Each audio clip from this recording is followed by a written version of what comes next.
politiciens, bon, on a confiance ou on n'a pas confiance, ça dépend. Hein. Mais en tout cas, on sait quelque chose, c'est qu'il y a officiellement 600 000 personnes qui n'ont pas à bouffer en France, quoi, tous les jours. Et les mecs vous disent ça comme un chiffre, et quand on leur demande qu'est-ce qu'ils vont faire pour ça, ils disent, ben, je sais pas. Alors nous, on sait et on le fait, voilà.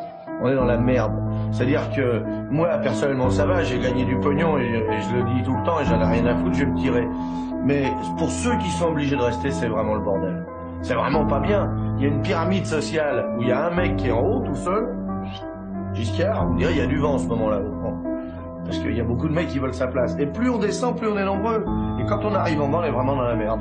Alors moi, ce que je voudrais, c'est qu'on remue la merde de manière à ce que c'est donc vraiment une histoire de merde, ma candidature. Je voudrais qu'on remue la merde et que l'odeur monte jusqu'au nez des mecs qui dirigent et qu'au lieu d'être tournés vers l'extérieur du pays, ils se tournent un peu vers l'intérieur et qu'ils disent qu'est-ce qu'il y a, qu'est-ce qui se passe, qu'est-ce qu'ils ont ceux-là. Ah merde, on leur prend tout leur pognon. Ah oui, il faudrait leur en laisser un. C'est un mec qui a donné à bouffer aux gens, quoi. C'est incroyable, quoi.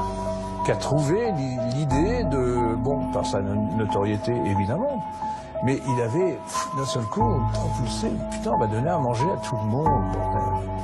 Dans ce pays, qui est un pays où il y a de la bouffe pour tout le monde. C'est pas normal que les gens crèvent de faim, quoi.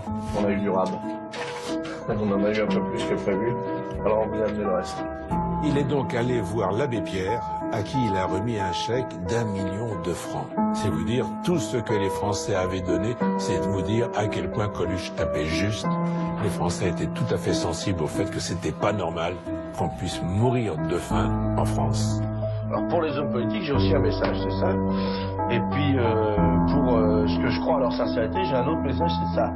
Voilà. Mais en dehors de ça, j'ai rien. J'appelle les feignants, les crasseux, les drogués, les alcooliques, les pédés, les femmes, les parasites, les jeunes, les vieux, les artistes, les taulards, les gouines, les apprentis, les noirs, les piétons, les arabes, les français, les chevelus, les fous, les travestis, les anciens communistes, les abstentionnistes convaincus, tous ceux qui ne comptent pas pour les hommes politiques, à voter pour moi, à s'inscrire dans leur mairie et à colporter les nouvelles.